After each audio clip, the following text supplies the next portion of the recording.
Red-haired man smiling in blood. A final thought passed through his mind about the misfortune of his failure. The blonde knight looked at the dead man, closed his eyes in a final realization that the villain was finally dead. The knight walked in victory, perceiving the scene as a pathetic end befitting the most wicked villain. The screen went white and the text epilogue "The Villain's End" appeared.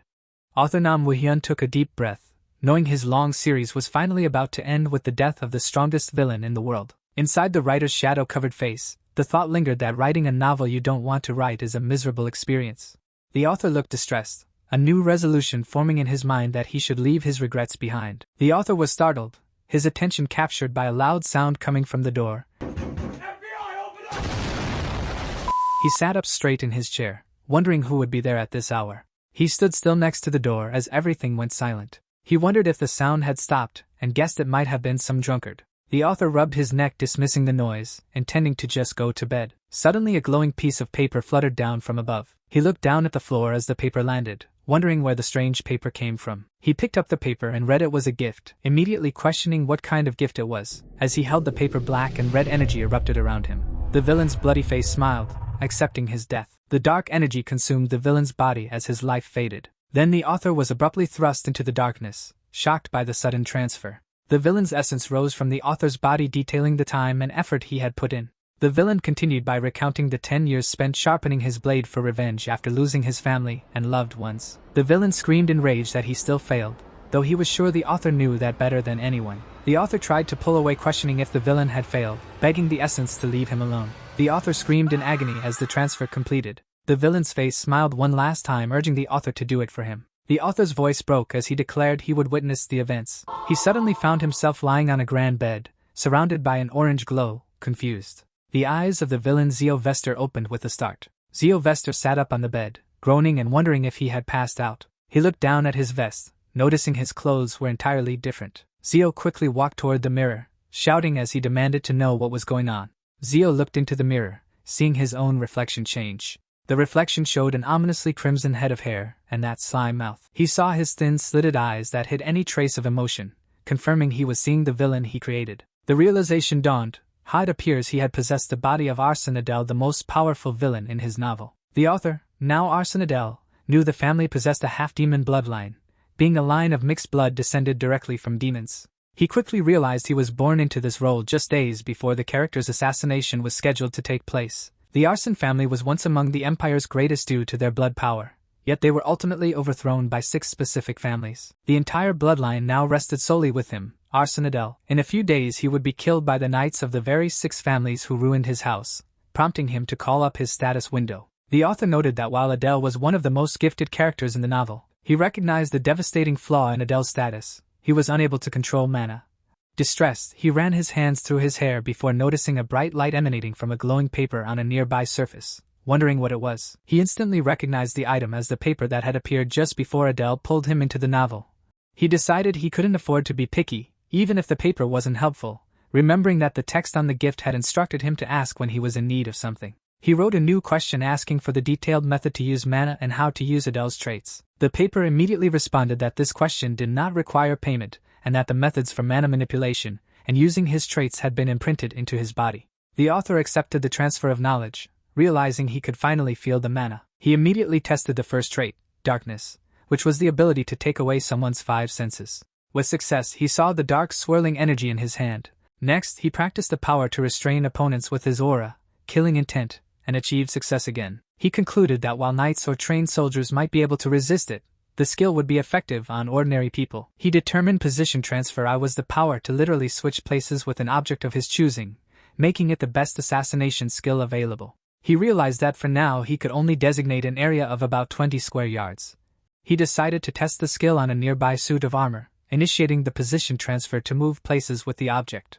The transfer failed immediately, sending him sprawling on the floor, yet he managed to smile despite the pain, realizing he couldn't expect to get it right on the first try. He resolved that he would practice dozens, even hundreds of times if needed, determined that he would succeed and survive. Suddenly, a group of knights on horseback approached the building, urging each other to hurry and ensure the target was killed this time. The scene shifted to the exterior of the Arsène family estate.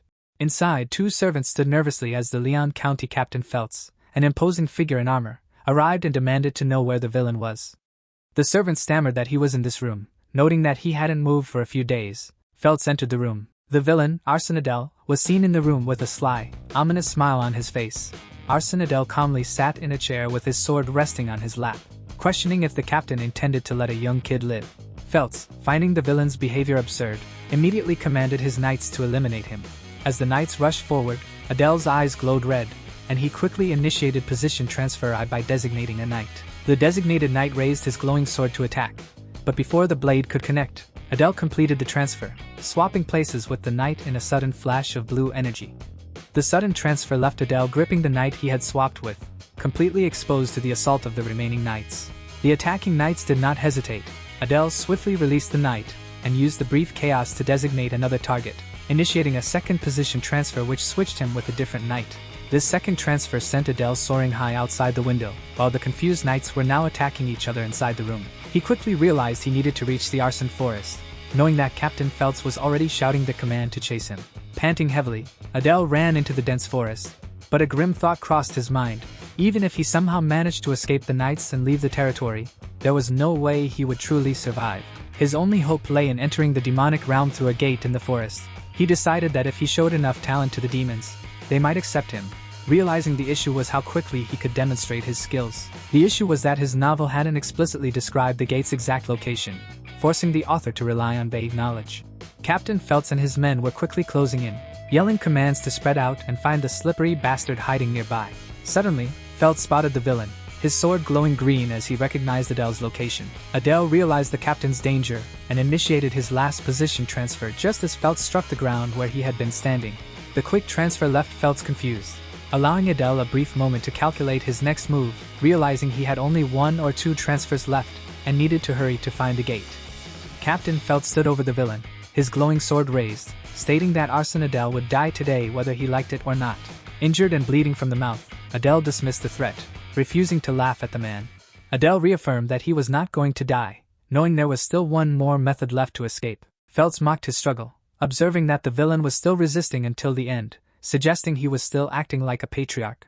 Adele asked Feltz what he thought about changing his career to that of a nanny, then laughed, saying even that would be difficult for him to do alone. Captain Feltz raised his sword for the final blow, claiming he had intended to send the villain off without pain, but now he would pierce his heart with the sword granted to him by Count Leon. Feltz screamed a final command, lunging forward to kill his target. Adele, smiling grimly despite the blood and imminent danger, seized the moment, tearing the gift paper in his hand. The paper exploded with blinding green light just as Feltz's sword plunged into the ground. The paper responded immediately, confirming that the author had paid the price. Adele used the resulting chaos to initiate his final position transfer. The target of the final transfer was the glowing red demonic gate that had just appeared in the distance, activated by the paper's destruction. Feltz, realizing the villain's escape plan, wrote a command for him to stop. Adele successfully teleported and found himself immediately crawling on the ground in front of the gate, realizing with frustration that the monstrous bastard had followed him all the way there. Captain Feltz, seeing the glowing red gate, furiously declared he would not let the villain escape and brought his giant sword down in a desperate final blow. Adele, having confirmed the location, and quickly used his last reserves of power to launch himself into the gate. As Adele slipped away, he looked back and, with a final sly grin, taunted Feltz, stating he would see him next time. Feltz, left standing alone in the forest of the Arson family estate, could only scream in defeated rage. Adele, now safe, wondered how much time had elapsed since the transfer. He noticed odd provisions like jerky and a stone bed, wondering if the space was created by someone protecting a treasure. The dungeon contained defenses, including a barrier that deflected blades and a menacing stone guardian. He knew attempting to fight it now would result in his destruction. Suddenly, the magical paper reappeared on the stone bed. The paper immediately delivered a penalty, stating that the transfer counted as the one-time offer items not in his immediate possession as payment for future questions. Adele let out a sly smile, finding the paper's mechanism insane, but realizing that for now, the system was letting the transgression go. Adele realized a function existed to deactivate the barrier, but lamented that he lacked the right to access it. He quickly concluded he needed to find another method to escape the dungeon. Noticing a stone that appeared to have fallen from the guardian, he thought that if it was just a stone, things might go his way. He immediately designated the piece of rock using his position transfer ability. With a smirk, he initiated the move, swapping places with the insignificant fragment of the guardian. The transfer was successful, and he reappeared behind the massive stone guardian, realizing it had worked perfectly. The massive, serpentine stone guardian immediately turned, its wide jaws opening in reaction to his presence. Adele yelled in shock, realizing he had barely avoided death, and was utterly confused, questioning why a wolf was there. He quickly regained his composure, realizing that even if the barrier disappeared, going outside would still lead to trouble. He suddenly remembered that the guardian itself was made of stone, questioning his initial premise. With a confident look, he decided to try the position transfer again, this time designating the entire shattered stone barrier structure. Transfer worked, successfully swapping him out of the dungeon and into the open demonic realm. The wolf demon immediately lunged at him. The wolf repeatedly crashed against a glowing blue barrier, causing Adele to think the wolf would die trying to break through. He decided he just needed to find the exit. He saw the exit was guarded by a massive, shadowy, winged beast. He smiled nervously, recognizing this new threat seemed even more dangerous than the wolf. He realized that he could use his position transfer skill to bypass the trap area as long as he had an object inside the area. Adele walked toward the luminous exit, which welcomed him for reaching the end. Adele was confused by the exit welcoming an intruder, questioning the strange greeting. He stepped through the luminous exit, finding himself in what looked like a boss room, and immediately sensed another presence. He encountered a towering, monstrous figure, a Death Knight, whose force he estimated to be similar to Felt's. The Death Knight addressed him, expressing respect for Adele coming all the way to that place. Adele quickly designated the Death Knight using his position transfer skill, intending to take the Knight's place, and he found himself in the Knight's spot, looking at a black treasure box. He realized this must be the treasure box, noting that it was bigger than he thought and featured an ornament with a black dragon engraved on it. He recognized the black dragon ornament, wondering where he had seen it before. He instantly recalled the highest-ranking demon families and their association with the 7 deadly sins. The memory of the bear's family, the 7th deadly sin, pride, and their dark connection to the black dragon surged through him, feeling both evil and prideful. The present danger returned to him, realizing if the Death Knight caught him, he would surely die. He decided to empty the box quickly and run, hoping there was a useful item inside to escape the place. As he opened the chest, a thick mass of dark energy erupted, violently covering his face and choking him, causing him to stagger backward. He gasped for air, recovering from the initial blast. The intense pain of the energy hitting his mind caused him to scream in pure agony. Adele awoke on the floor, weak and exhausted, gasping for breath. He wondered how long he had been unconscious, fearing his left eye had burst from the strain of the memory transfer. Looking at his reflection, he saw that the corner of his eye was now permanently black. His status window confirmed the acquisition of a new trait, Eye of Superbia, which granted an extreme increase in dynamic eyesight and activated after killing an enemy. He immediately recognized the strategic advantage of this new skill, concluding that he would never lose to groups of people weaker than himself, and confirming that coming to the demonic realm was the right choice.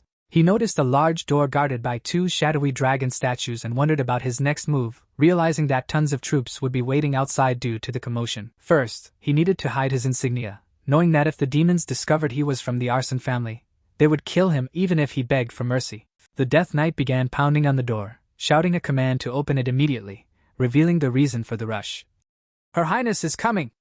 Adele reacted with confusion, wondering who Her Highness was. He suddenly realized that the odd provisions and stone beds were a hint, understanding that the dungeon must be a testing domain created by the higher-ranking families.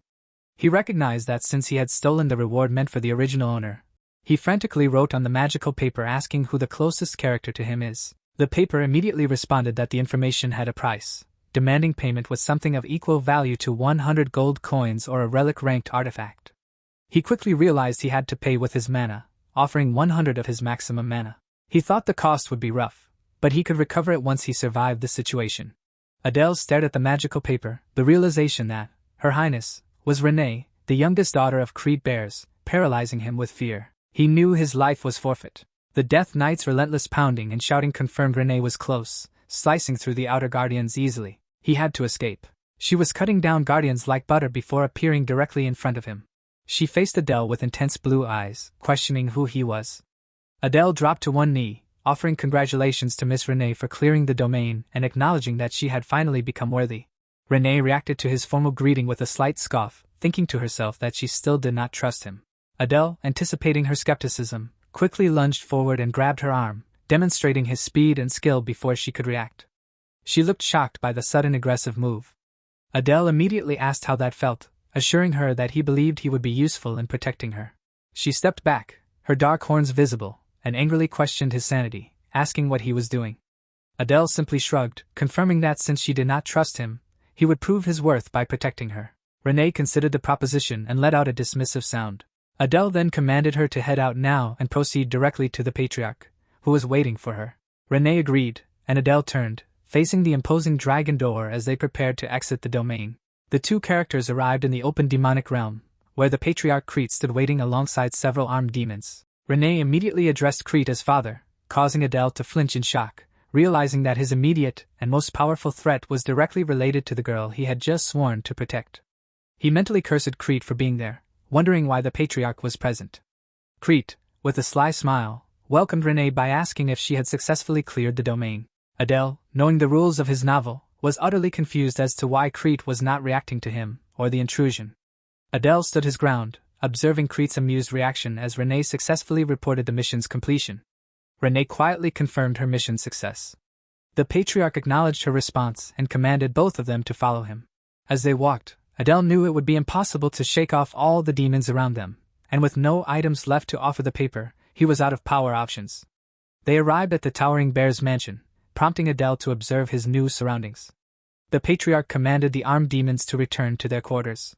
The patriarch then ordered Adele to wait there, promising to call for him later.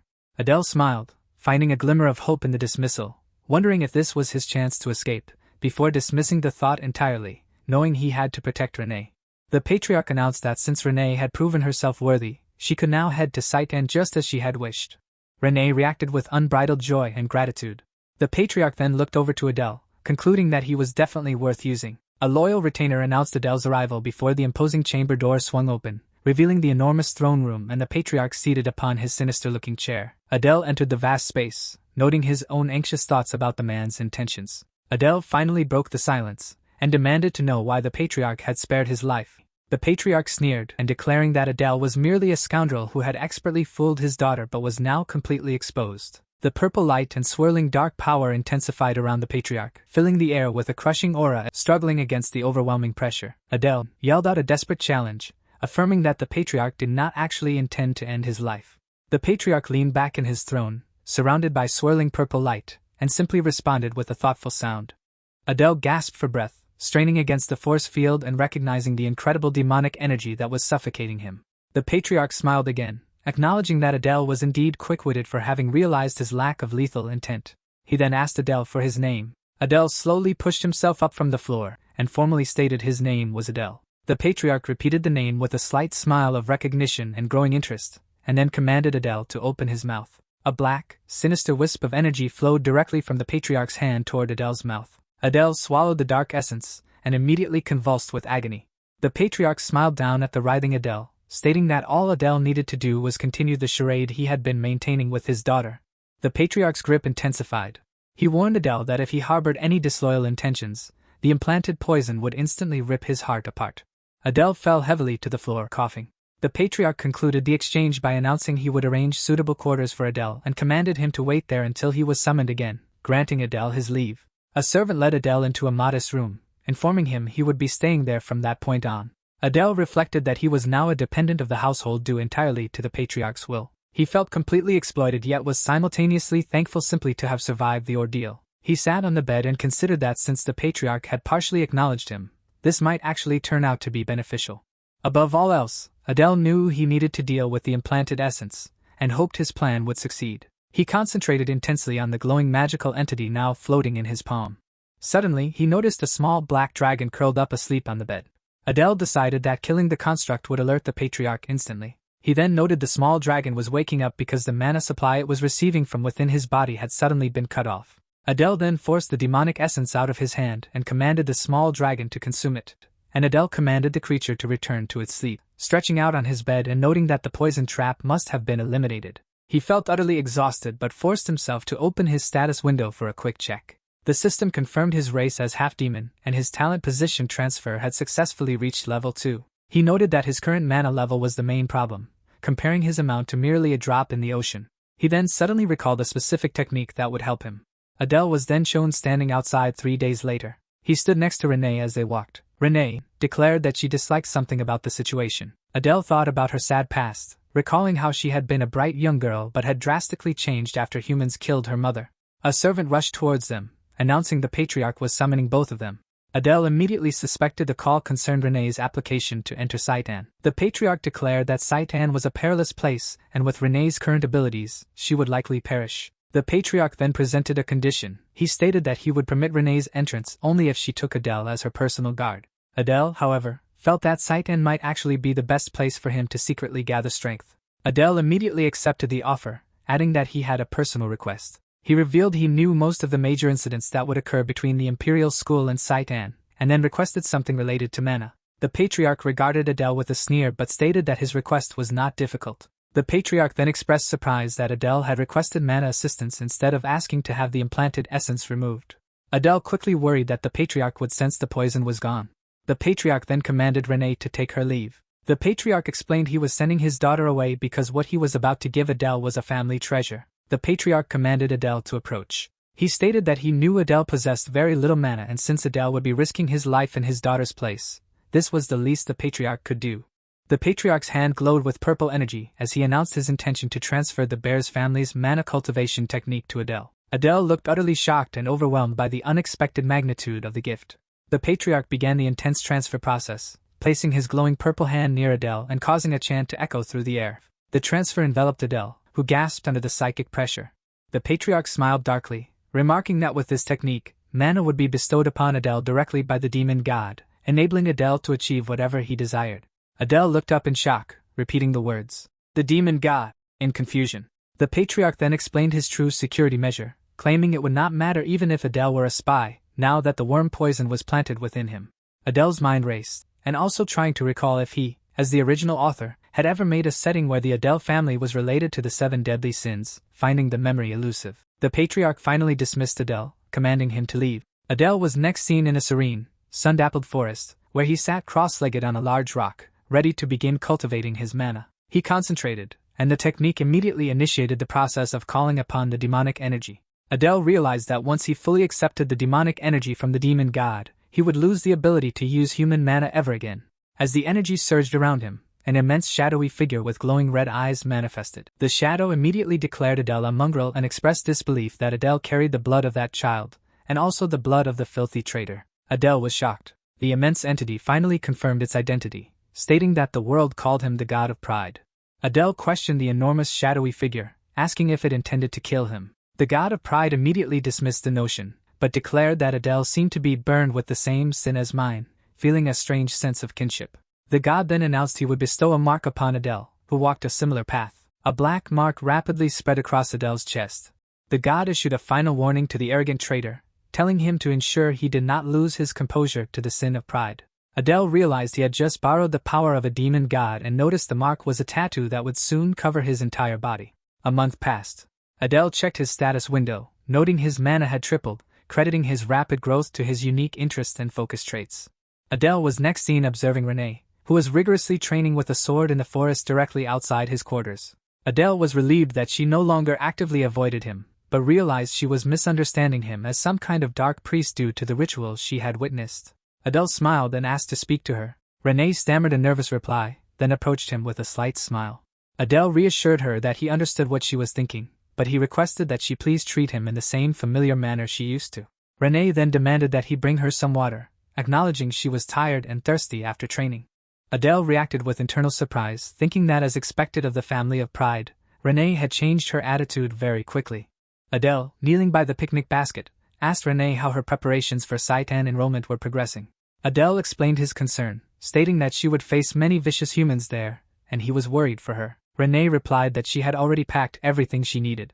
Adele feigned concern and questioned if she was certain, suggesting she go back to double-check just to be sure, but Renee immediately looked down at him, demanding he get to the point and stop beating around the bush. Adele insisted he was only expressing worry for her, but Renee accused him of being a liar. Adele flashed a small smile, acknowledging internally that his attempt to trick her had failed, and Renee then demanded to know where Adele was attempting to go behind her back. Adele cursed internally, realizing she had seen right through his ploy. Renee then asked Adele if he was already sick of her, but Adele immediately stood up, asking her to please understand that his actions were only for her safety. Renee then smirked at Adele, stating that she finally remembered something she had forgotten. Adele questioned why she did not go back to retrieve it. Renee simply clarified that she was warming up, causing Adele to react with confusion and asking what she meant. Renee then announced that she was going with Adele to the domain. Adele stuttered in surprise, then asked if they could finish the task within the day if the domain was nearby, urging her to hurry up and let's go. Adele looked at Renee and questioned her about the domain, acknowledging that it was once ruled by necromancers but was now filled with wraithified soldiers who were wiped out during the Human-Demon War. Adele tried one last time to dissuade her, suggesting that she should not go if the excursion was going to be a burden on her. Renee immediately dismissed his concern. Adele insisted that the patriarch would punish her if he found out she had left without his permission, but Renee simply replied that it was okay. Adele observed her, thinking she must sneak out of the mansion quite often. Renee revealed that she knew of a secret exit and then led Adele towards a hidden archway in an old stone wall. Renee urged Adele to hurry up and let's go before they were caught. Adele quickly agreed and followed her into the hidden passage. Adele and Renee approached a massive, circular rock formation on the ground. Adele immediately recognized it as the entrance. Adele offered to take the lead but Renee quickly refused, deciding to go first instead. Renee then stepped onto an old stone staircase leading down into the darkness. Adele followed her into the passage, noting that it was surprisingly brighter inside than he had expected. Renee pointed further ahead, announcing their path lay over there. She then stated with confidence that they had definitely come to the right place. Renee drew her sword, which glowed faintly in the dim light, and commanded Adele to follow her. Suddenly, a skeletal hand burst violently through the rocky ground, followed instantly by numerous glowing skeletal figures and zombies, emerging from the dark corners and debris. Adele immediately stepped back, urging Renee to take the lead in the fight. Renee simply agreed. She faced the skeletal horde, drawing her sword, and launched herself into the group of enemies. Adele watched her move, thinking that coming with her was absolutely the right choice, and analyzed the situation, concluding there must be a necromancer caster hidden near the end of the immense swarm of undead. Renee was shocked to see the skeletal soldiers she had just defeated rising again, asking Adele if they had revived. The actual caster, a cloaked skeleton holding a glowing orb, commanded the destruction of the intruders. Renee and Adele ran through the horde, Renee shouting that the skeletons kept reviving. Adele replied that it was happening because of the caster, recognizing the necromancer's role. Adele quickly parried a skeleton's sword strike with his own small blade, then shouted at Renee not to stop but to keep advancing. Adele launched himself over her head, attacking a nearby skeleton with a powerful punch, and declared that he had an easy way of clearing this whole swarm. Adele yelled to Renee that they just needed to reach the caster. The hooded necromancer commanded the horde to stop the intruders. Renee used her powerful sword skills to launch herself into the air, soaring towards the necromancer, but a giant skeletal warrior immediately appeared between Renee and the target. Adele shouted in surprise, realizing this task would not be easy. Adele saw his opportunity, and propelled himself high into the air above the melee towards the distant necromancer. Adele sped through the air towards the necromancer. He recalled that the new ability of his position transfer level 2 was exchange, meaning he could swap objects with each other. Adele successfully executed the position transfer exchange. Instantly, the orb vanished from the necromancer's grasp. Adele appeared holding the powerful glowing orb, while the surprised necromancer was left empty-handed. The necromancer screamed in disbelief, realizing its source of power was gone, and then cried out in panic. Adele then clenched his fist, crushing the orb and destroying the object that controlled the entire domain. As the orb shattered, the necromancer's own skeletal body began to disintegrate. He smiled triumphantly at Renee, declaring that they had done it, and she acknowledged his success. Adele replied that it was time for the reward. Adele looked around at the remnants of the defeated undead, closing his eyes and thinking about the tragedy that had occurred there, and how it was all due to the story he himself had written. A magnificent, glowing treasure chest immediately appeared before him. Adele excitedly realized he was finally getting an item he needed. Adele eagerly approached the glowing treasure chest and opened it, revealing two powerful artifacts. Adele picked up the Fawn of Darkness and marveled at the wicked-looking blade. He smiled widely, realizing this artifact would allow him to utilize his darkness trait to its maximum potential. He then looked at the ring, noting that while it was nice to have, he did not particularly need it. Adele decided to offer the ring to Renee, saying that he would take the dagger, and asking her how she felt about taking the ring. Renee considered the proposition and eventually agreed. Adele then took the ring and gently took Renee's hand to slide the artifact onto her finger. Renee watched him with a look of surprise and slight shock. Adele then asked her how the ring felt, and Renee simply stared. Adele wondered why she was reacting like that. Renee finally concentrated, and her mana surged around the artifact. She announced that the power was amazing. Adele smiled, glad that she approved of the gift. Adele then approached the pile of gold coins that had been in the chest. He declared that since he took care of the boss, he would take all the gold, but quickly amended his statement, adding with a nervous laugh that they would actually distribute the gold very evenly, down to the last penny. After clearing the domain, Adele and Renee returned to the mansion, noting that they had made it back before dinner. Another month passed after the domain clearance. Adele checked his status again, finding he had made satisfactory progress. His mana had increased to nearly 1300, which he calculated put him around the middle ranks of power within the demon realm. A few days later, Crete the Patriarch summoned both Adele and Renee to his presence. The Patriarch declared that the time had come and it was now time for Renee to enter Saitan. He informed them that today they would head to the capital for their official entrance to the academy. Crete asked both of them if their preparations were complete, and they both replied affirmatively. Renee then bowed formally to Crete, offering her respects. The Patriarch, standing with his back to them, told them to head out, as he felt a formal farewell was unnecessary. The Patriarch addressed Adele by name and then turned, stating simply that he hoped Adele would do well. Adele replied affirmatively with a smile, while the Patriarch gave one final glance over his shoulder before they left. Adele sat facing Renee in the extravagant carriage, noticing she had been completely silent since they left. He wondered if he had done something to offend her, as she was staring intently at him. He became paranoid, asking himself why she was staring and if she still believed he was truly a priest. Renee continued to gaze at Adele. She thought to herself that she initially disliked him because he seemed suspicious, but admitted that he was much better looking than she had expected. Renee touched the ring Adele had placed on her finger. She recalled the deep significance of his action, realizing that when someone of the opposite gender inserted a ring onto one's finger in the demon realm, it represented an eternal vow. Adele informed her that they were now arriving in an hour, much sooner than anticipated. Renee simply replied with a sound of acknowledgement. Adele informed her that they had finally arrived at their destination. They disembarked the carriage onto a cobblestone street leading toward a large, imposing castle-like structure. Renee immediately commanded Adele to hurry up and asked what he was waiting for. Adele acknowledged her order. Adele, carrying both their luggage, asked Renee where they were headed now. Renee informed him that the entrance exam was in 2 days, so their first priority was registration. Adele carried both their bags through the crowded streets of the capital. He looked at Renee and suggested that since the exam was 2 days away, they should spend the time touring the city. Renee quickly rejected his idea. Adele persisted, but Renee interrupted him and commanded that they did not have time and must proceed directly to register. Adele looked around at the imposing school buildings. He recognized the place as Saitan, noting its incredible size, which was triple that of an ordinary university. Adele paused, thinking about Renee's contradictory behavior, and admitted to himself that he could not figure her out. Adele and Renee reached a desk where a man sat for registration. Adele slightly nervously informed the man that they were there to register for entry into the academy. At the desk, the corpulent, monocled official observed Renee's demonic horns and expressed surprise at seeing a child from the 7 Deadly Sins house, asking for her identity. Renee calmly stated she was Renee of House Bears. The official then looked at Adele and scoffed, openly disparaging the presence of a half-demon bodyguard, suggesting House Bears had lowered its standards. Renee, enraged by the insults directed at Adele and her house, instantly bristled, her eyes glowing blue as dark mana surged around her, and she sharply announced she would not tolerate further insults. Sensing the threat, the official quickly retracted his comments, stating the academy did not discriminate, and demanded their documentation. Adele stepped in, stating his identity with a derogatory nickname, and the official finalized the registration, telling them to appear on the exam day. Adele internally reasoned the hostility toward half-demons was predictable due to their wartime alliance with humans, and though angry, he knew he could not retaliate. They found a large, seemingly clean manor, which Adele approved of. Renee, however, complained that the old taverns were not up to her standard, forcing Adele to remind her they were restricted by their limited funds, reflecting that the 10 gold coins Crete provided would barely last a month, a consequence of House Bear's post-war poverty. When Adele inquired about a room for 2 days, the innkeeper asked if they intended to share a room.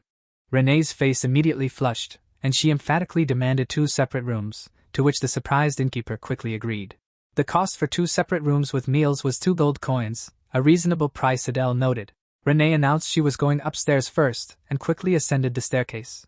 Adele watched her, concluding that she would soon get used to accommodation simpler than her mansion. He decided to rest for the remaining 2 days before the exam. On the day of the entrance examination, Adele and Renee arrived at the grand gates of Saitan, where a soldier instructed the gathered applicants to head inside and follow instructions. Moving with the crowd toward the building, Adele observed the high number of applicants, reinforcing his need to remain vigilant and hide his true identity from those whose goal was to defeat humanity. An official then instructed the crowd to present their IDs and board a transport. Surprised, Adele wondered about the vehicle, which was revealed to be a massive, antique train that rumbled into the station, the only way to reach the academy due to its dimensional defenses. As they rode, plunging through swirling light that hinted at dimensional travel, Adele wondered aloud about the academy's true, enormous size. An intercom voice announced their imminent arrival at Saitan, advising them to brace for impact. Disembarking, they faced a magnificent, palace-like structure. Renee confirmed their arrival, and Adele commented on the structure's overwhelming size. As they entered, they were met by a line of serious figures whose attire suggested they were instructors.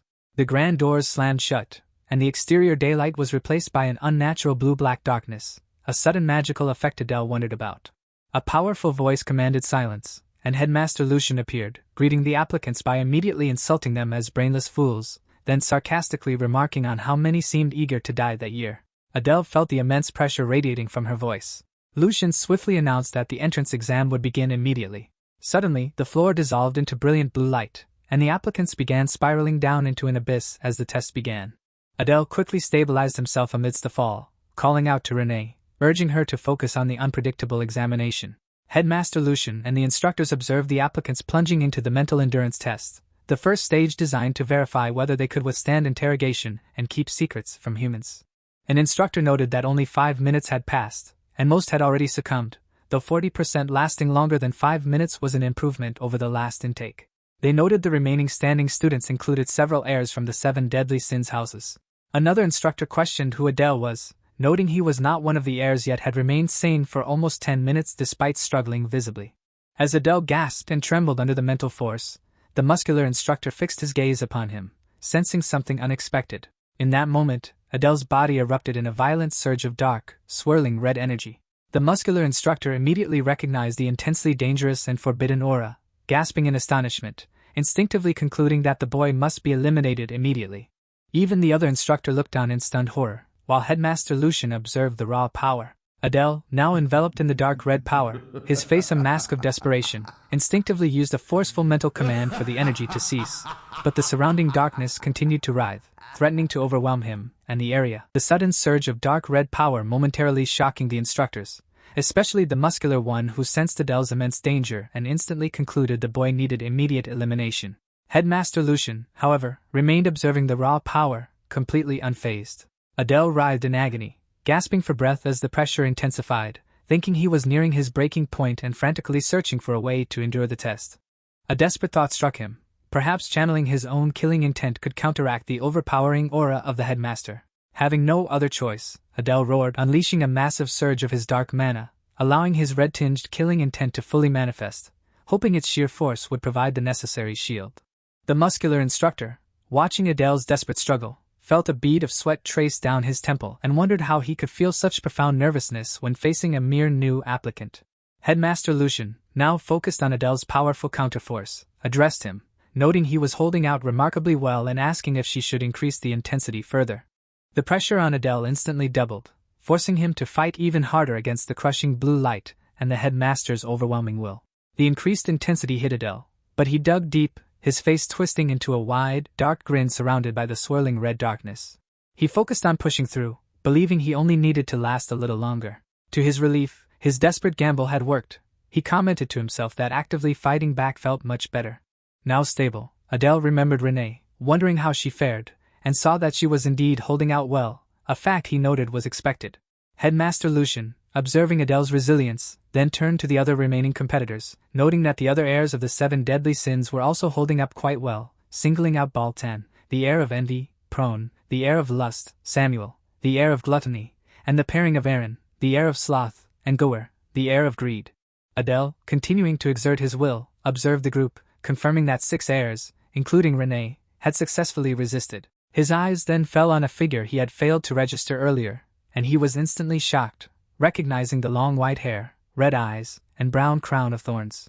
He realized with chilling certainty that the person standing there was Diana, the heir of wrath, who was destined to become the worst villain in the demonic realm's future. Recalling his knowledge that the demon lord was traditionally chosen from the House of Wrath, Adele realized Diana was a crucial figure, and he wondered why she was even at the academy at this time.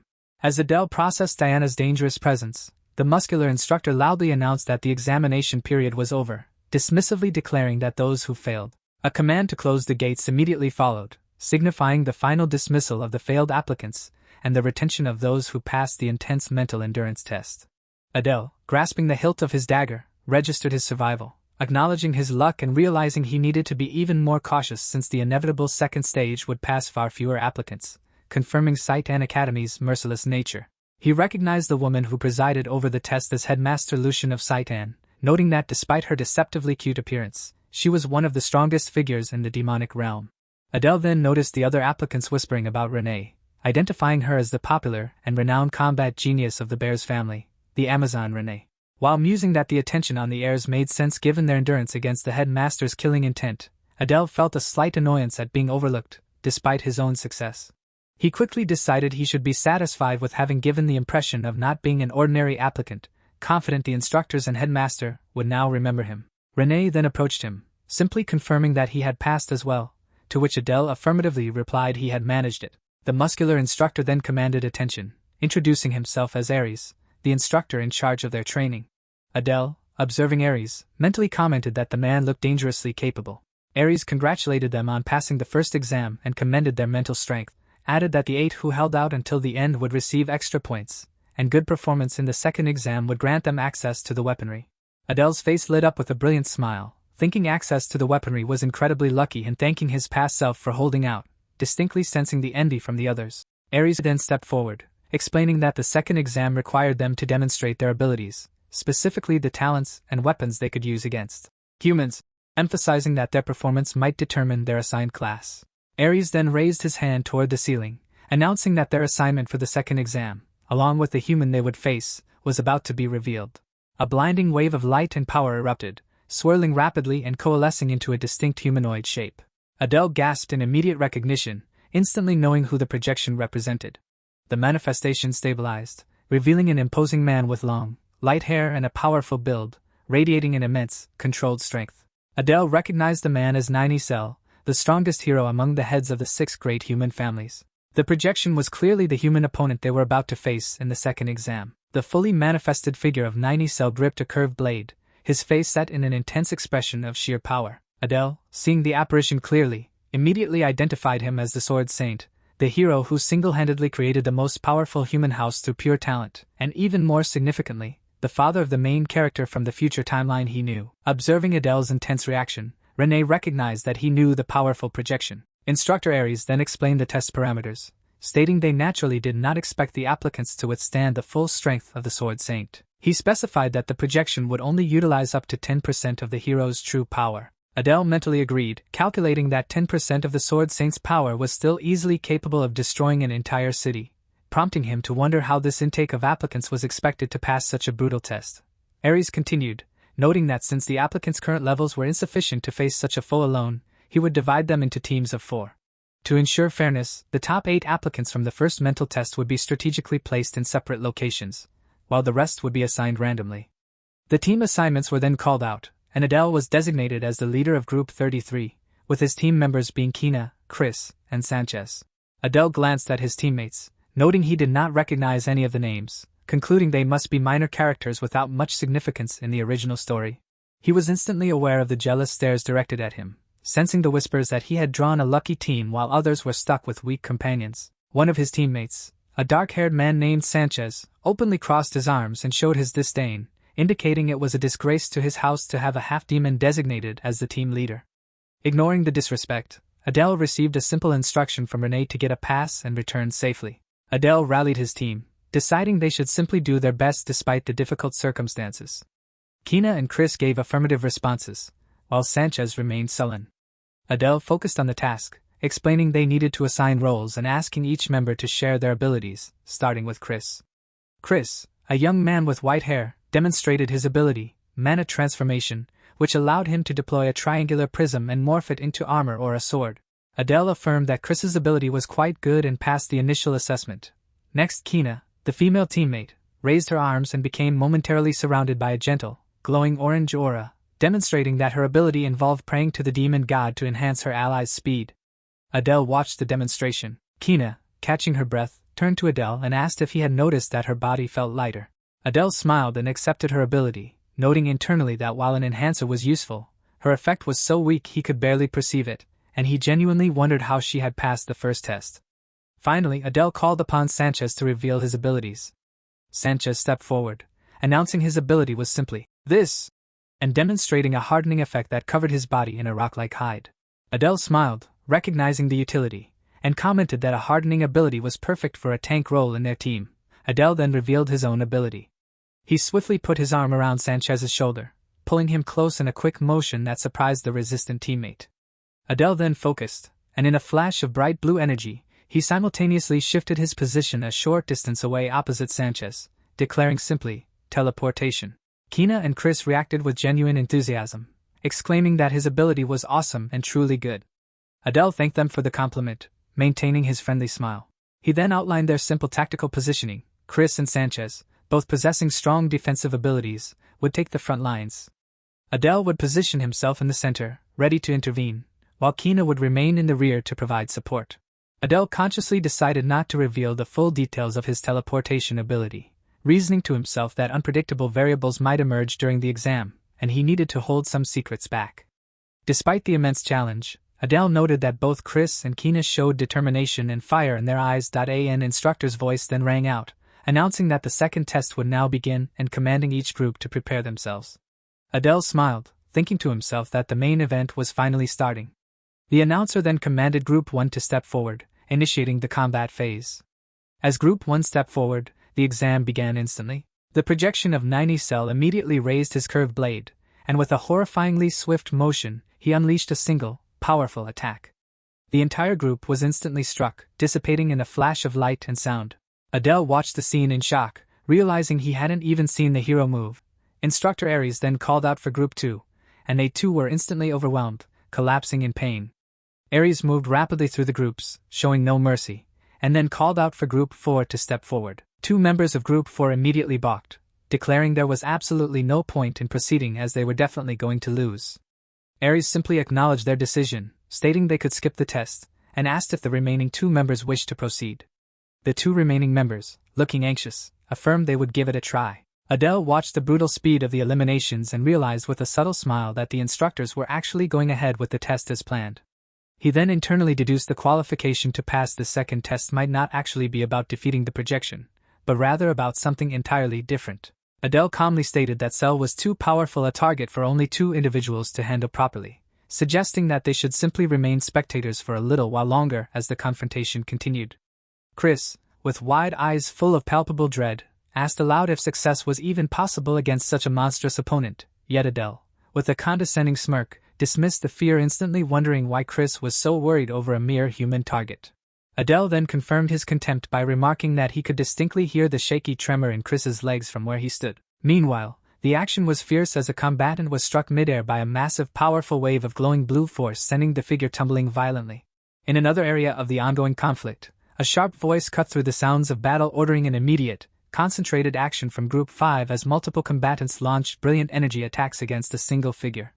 Finally, an armored figure stood triumphant, surveying the bodies of multiple defeated opponents scattered across the ground, while a new, crisp command was issued calling for the deployment of Group 9. The merciless elimination rounds continued as the instructor called for Group 10 to step up, only for a teammate to immediately declare they would forfeit the challenge. The test continued, rapidly advancing through the teams until the instructor called for Group 30 to step up. By this point, a total of 5 teams had already forfeited the challenge, and not a single group had even managed to land a meaningful strike on the Sword's Saint projection. Adele internally reviewed the test parameters, realizing they were facing a battle against an opponent who appeared undefeatable, with the added information that there were no restrictions for leaving midway through the trial. Soon after, the fighting shifted noticeably when one combatant managed a crucial success, blocking a massive blue energy strike with his sword in a resounding clash. Chris reacted with shock, exclaiming that the combatant had actually managed to block the attack. Adele continued to watch the ongoing combat until a moment of sudden clarity struck him, realizing that the combatant's limited success revealed the true condition for passing the second test. As their team waited in the observation area, Sanchez groaned, admitting that he was shaking with nerves as the dark-haired man declared that their turn would soon arrive. Adele approached the nervous Sanchez, stating confidently that he had already figured out exactly how to pass the second test, prompting Sanchez to demand an explanation for the meaning of that claim. Adele then explained his deduction, clearly stating that the criterion was not victory but rather that applicants must simply get back up and fight until the end, even when facing an overwhelming force. Just as Adele finished his claim, he was interrupted by the angry voice of Sanchez, who began to object and propose an alternative strategy. Before Sanchez could complete his statement, the instructor's booming voice rang out, calling for the immediate attention of the next group, announcing that Group 33 must step up. Chris immediately accepted the order, declaring that they should definitely try the plan, while Kina agreed, reminding everyone that losing was irrelevant to the objective. Only Sanchez stood confused and resistant, questioning the sudden change in strategy. Adele fixed his resolve, inwardly asking what difference his half-demon heritage made when possessing the talent of Adele, the strongest villain who would surely win. The team stepped forward and immediately prepared for combat, as Chris deployed his defensive triangular prism and the instructor announced the start of the test. As the fight began, Adele noted a momentary gap in his knowledge, realizing that unlike the main character, he lacked specific information about Cell. The powerful projection of 90 Cell immediately raised his curved blade.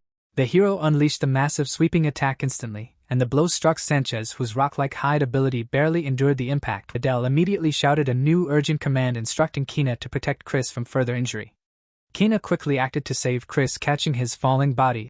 Simultaneously, Adele yelled Sanchez's name, and Sanchez yelled back, acknowledging Adele's urgency. The Sword Saint delivered another massive sweeping attack. Despite the tremendous force, Sanchez remained standing. Adele immediately noticed the significant gap in the Sword Saint's defenses right before the second slash, but instantly questioned the opportunity, finding the opening far too obvious, and trusting his instincts, which screamed at him not to advance. Adele looked upon the projection with suspicion, wondering if the projection was deliberately baiting them. The Sword Saint projection prepared the next massive attack, raising his blade with immense speed and power, and Adele braced himself, knowing the next blow was imminent. The attack struck immediately, and Sanchez cried out in agony, realizing that the force had gotten even stronger this time.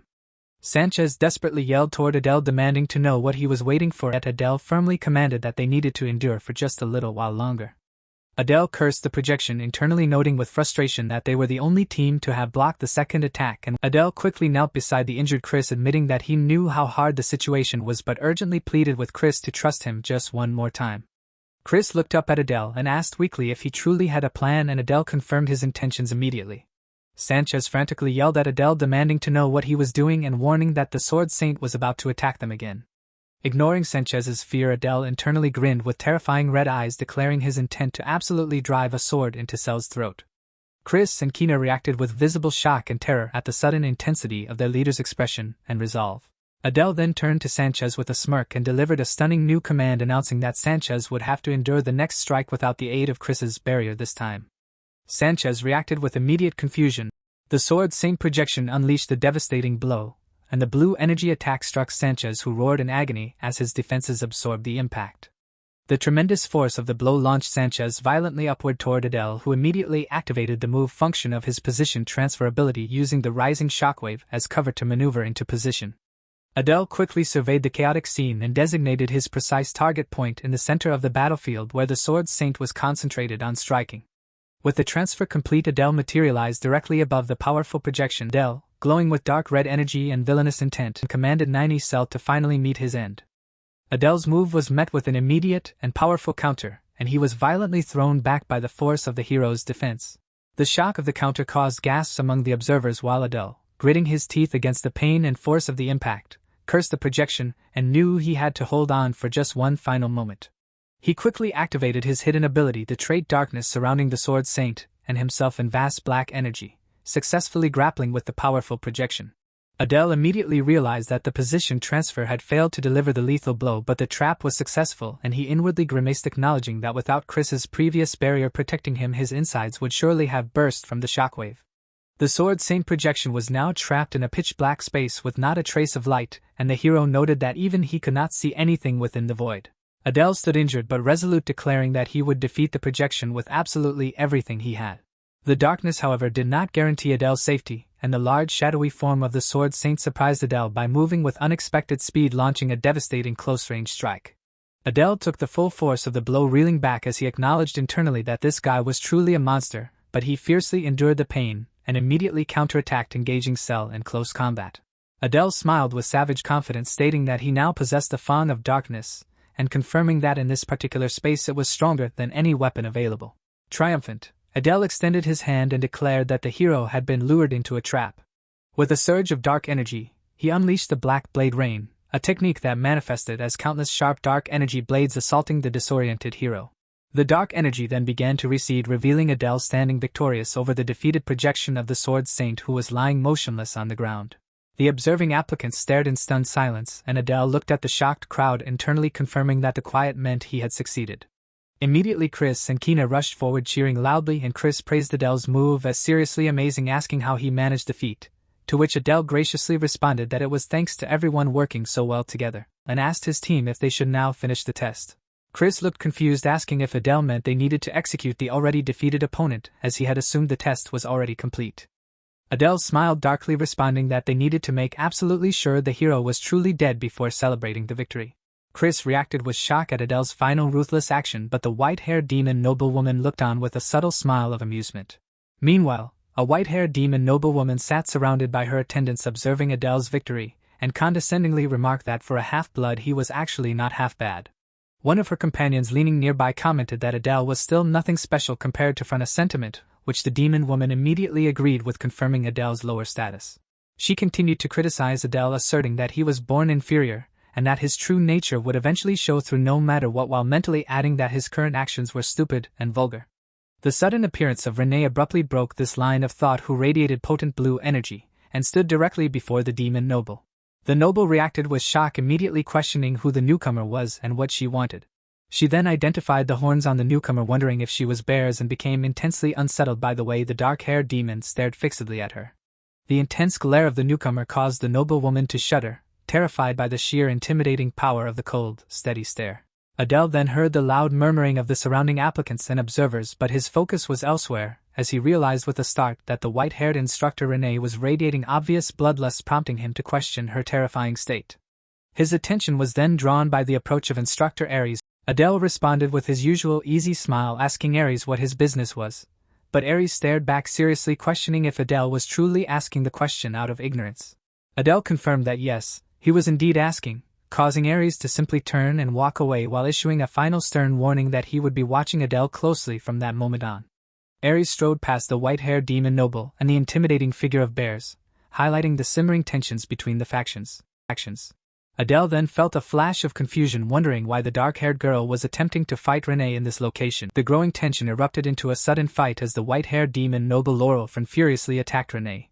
Instructor Aries quickly intervened, radiating intense dark energy as he shouted a decisive command to stop the fighting immediately. Adele watched the terrifying display and sighed in profound relief. Nothing bad happened between the 7 deadly sins before the entrance ceremony. Renee scoffed at Laurelfriend's outburst, commenting that the noble must be completely messed up in the head. Adele then turned his attention to Renee, advising her that her turn was approaching and that she should prepare herself. Renee approached Adele, gently touching his cheek and praising him for a job well done. Adele felt a moment of stunned shock before Laurelfriend erupted in an explosive display of outrage, questioning the nature of their relationship. Adele smiled, thanking Renee and internally noting how much better he was being treated now that he had passed the test. She questioned whether he had intentionally hidden his strength in order to appear weaker. Adele looked back in surprise as he began to reply, but the unexpected exchange was cut short by the voice of an instructor calling for the next round. Renee turned away, stating she had to go, but assured Adele that she would not tell anyone about his secret strength. Adele completely ignored Laurelfriend's final furious outburst, internally wondering if he would finally get the opportunity to witness Renee's full power. He focused his attention on the new group, speculating on Renee's true strength. Adele watched the intense situation with a smile. His surprise grew as Renee walked straight up to the Sword Saint projection, prompting Adele to wonder about her tactical intentions.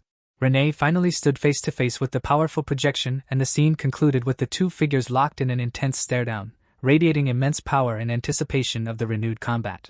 The fight was over in an instant, and Adele looked stunned, realizing the Sword Saint had not attacked Renee because the hero had immediately assessed her overwhelming power. Instructor Aries then shouted that the entrance exams were officially concluded and commanded everyone to immediately gather in front of the podium. The results of the second test were then announced, with the instructor stating that everyone who participated in combat had passed regardless of whether they won or lost. Finally, congratulating those who had passed and stating that they were now all official members and trainees of Saitan. Aries then warned the passing crowd not to get too excited because a hellish road lay ahead of them, commanding the 8 people who successfully defeated the Sword Saint to stay where they were. Adele smiled, correctly suggesting that the instructor was trying to reward them with the armory access mentioned during the first exam. Aries confirmed this, granting them the promised opportunity to enter the armory. Aries then commanded the select group to follow him to the armory and walked ahead, using a powerful magic circle to open a set of glowing, imposing doors. As the applicants looked on in awe, Aries led them inside the vault, telling them the choice of making it their best or their worst decision was entirely up to them.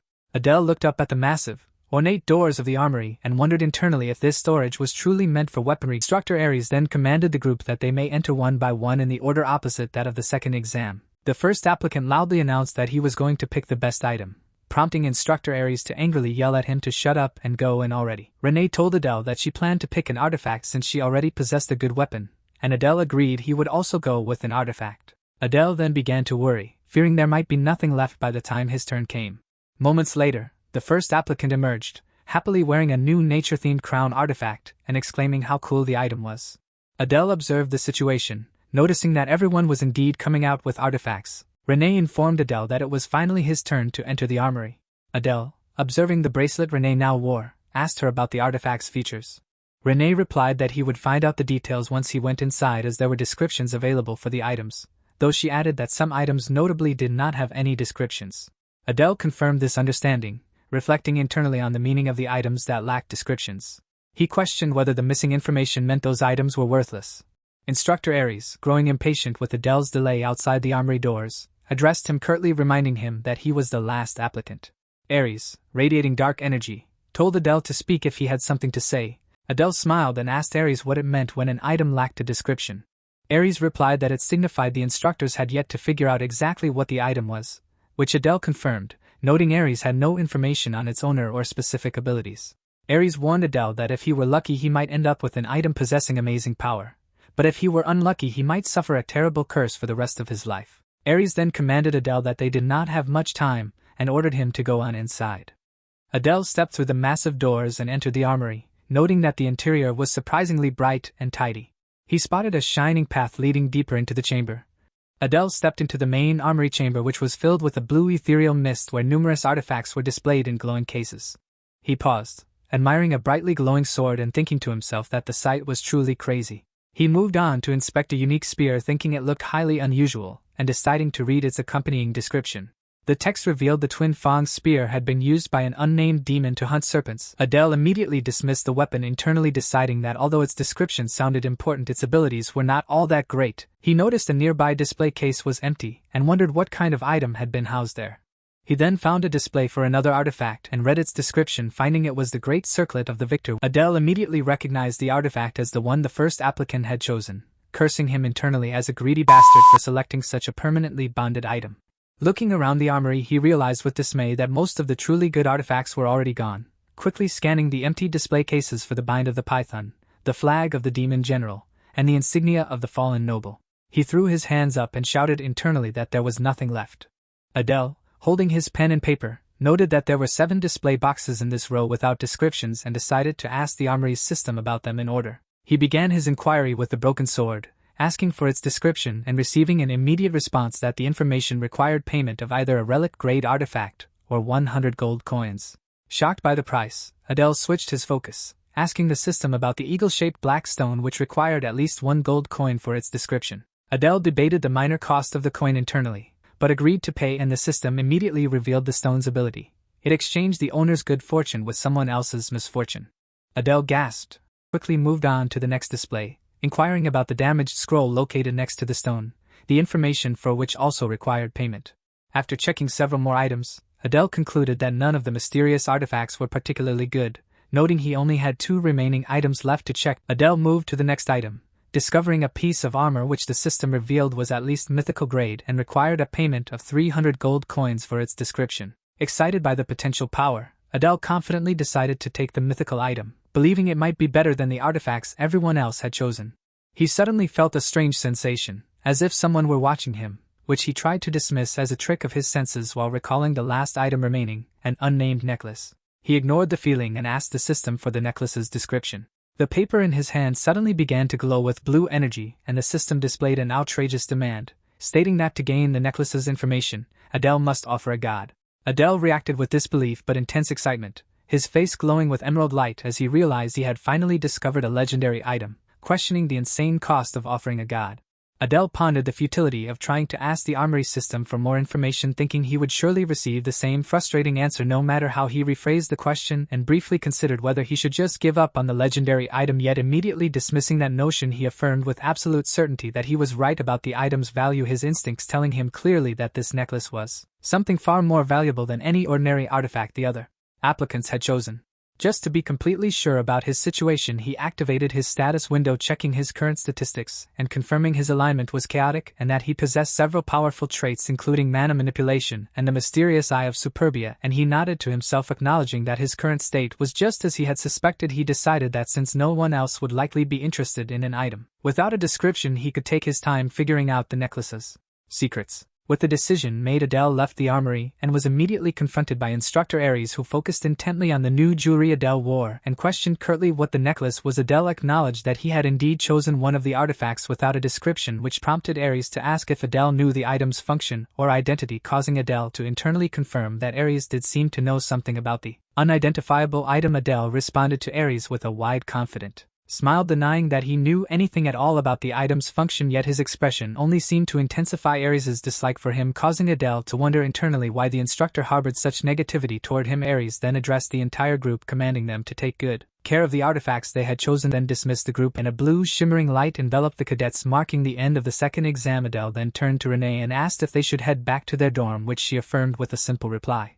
As Adele and Renee prepared to leave, a hand landed on Adele's shoulder, and a voice cheerfully addressed him as the Group 33 leader. Adele turned his head slightly, showing confusion at the interruption. The applicant, named Baltan, easily identifiable by the crown artifact he wore, smiled broadly, introduced himself, and complimented Adele on his impressive fighting during the exam. Adele returned the greeting, introducing himself as well, and noted internally that although the introduction came out of nowhere, it was convenient that Baltan was the one approaching him first. Baltan, still aggressively gripping Adele's hand and squeezing it agonizingly, asked why Adele looked like he was struggling, prompting Adele to grit his teeth and weakly reply that it was nothing, while wondering internally why Baltan had chosen to harass him when there were clearly stronger people nearby. Adele realized the full extent of Baltan's reputation. He was a battle-crazed lunatic who once pushed the protagonist in the human world to the brink of death, only to spare him when he recognized the protagonist's potential and promised to fight him again later. Baltan then tightened his grip even further, his eyes blazing and his form engulfed in a fiery aura as he aggressively declared that Adele was strong and demanded they fight right then and there until one of them died. As a trigger, Adele instantly activated his own position transfer skill and a visual confirmation appeared as the target was set. Adele used his ability to instantaneously warp directly behind Baltan, effectively escaping the painful aggressive handshake and startling the bewildered aggressor, who now standing alone looked confused by Adele's sudden disappearance from his grasp. Adele, wincing from the lingering pain in his hand, then attempted